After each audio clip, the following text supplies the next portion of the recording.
ரஷ்ய உக்ரைன் போரில் அதிக எண்ணிக்கையிலான ரஷ்ய போர்க்கப்பல்களை உக்ரைனின் மகுரா 5 என்கின்ற ஆளற்ற விமானம் தாக்கி அளித்ததாக போலந்து நாட்டு விஞ்ஞானிகளின் ஆய்வு கூறுகிறது.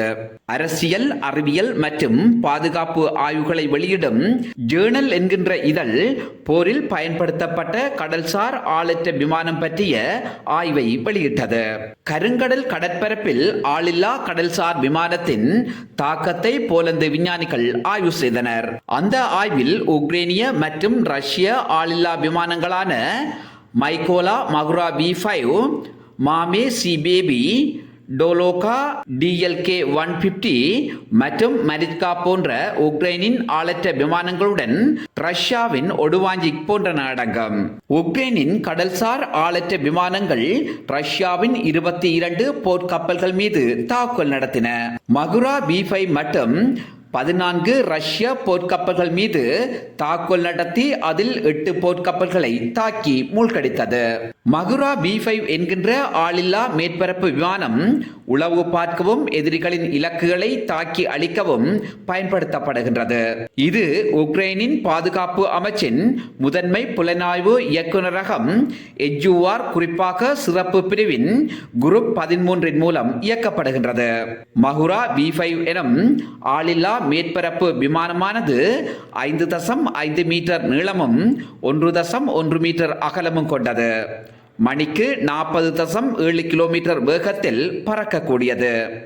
அதன் அதிகபட்ச பறப்பு வேகம் 77.8 கிலோமீட்டர் ஆகும். இது 833 கிலோமீட்டர் வரை சென்று இலக்குகளை தாக்க வல்லது.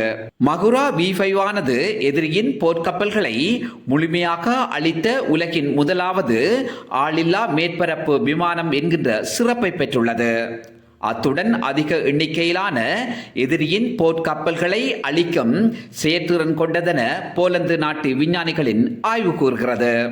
மகுரா V5 தாக்குதலால் ரஷ்ய கடற்படைக்கு 500 மில்லியன் அமெரிக்க டாலருக்கு அதிகமான இழப்புகள் ஏற்பட்டுள்ளதாக அதிகாரப்பூர்வமற்ற தரவுகள் கூறுகின்றன. உக்ரைன் உளவுத்துறையால் வெளியிடப்பட்ட தகவல்களின் அடிப்படையில் யுவான் ஹர்ஸ் உளவு கப்பல் 2023 மே 24 தாக்கி சேதமாக்கப்பட்டது.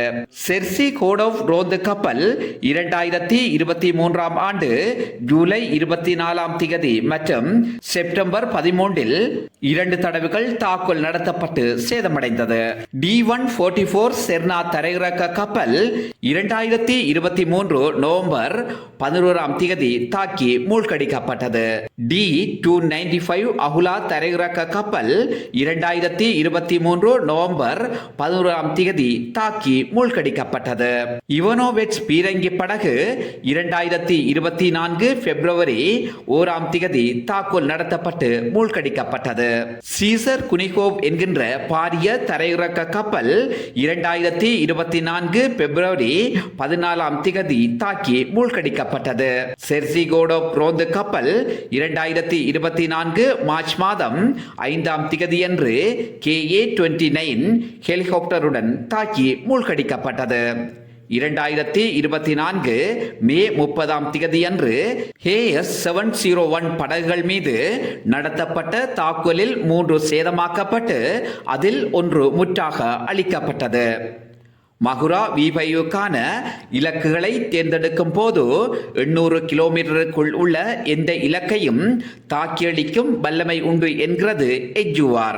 இந்த ஆளில்லா கடல் மேற்பரப்பு விமானத்தில் R-73 ஏவுகணைகள் பொருத்தப்பட்டுள்ளன. அவை கருங்கடலில் ரஷ்ய கடற்படையின் ஆதிக்கத்தை இழக்கச் செய்ததாக உக்ரைனின் உளவுத்துறை தெரிவிக்கிறது. உக்ரைனின் பொறியியல் முறையை பயன்படுத்தி ரஷ்யா கடல்சார் ஆளற்ற விமானங்களை உருவாக்கவும் வாய்ப்புண்டு. செயின்ட் பீட்டர்ஸ்பர்க்கில் உள்ள HEMSAT எனும் ரஷ்ய படைகள் மற்றும் ரஷ்ய கடற்படைக்கு ஆளற்ற விமானங்களை தயாரிப்பதில் பெயர் பெற்றது. அது BBKN ஒடுவாஞ்சிக் எனும் புதிய ஆளற்ற விமானத்தை அறிமுகப்படுத்தியுள்ளது. அதிக ஆளில்லா படகு கேரியர் என அதிகாரப்பூர்வமாக அழைக்கப்படும் இந்த ஆளற்ற விமானம் உக்ரைனுக்கு எதிரான போரில் 10 யூனிட்களை சோதனை செய்ய ரஷ்ய பாதுகாப்பு அமைச்சு கடற்படைக்கு அனுமதி அளித்துள்ளது. இது எப்படி இருப்பினும் ரஷ்ய கடற்படைக்கு அதிகமான சேதத்தை ஏற்படுத்தியது மகுரா B5 என்பதாகும்.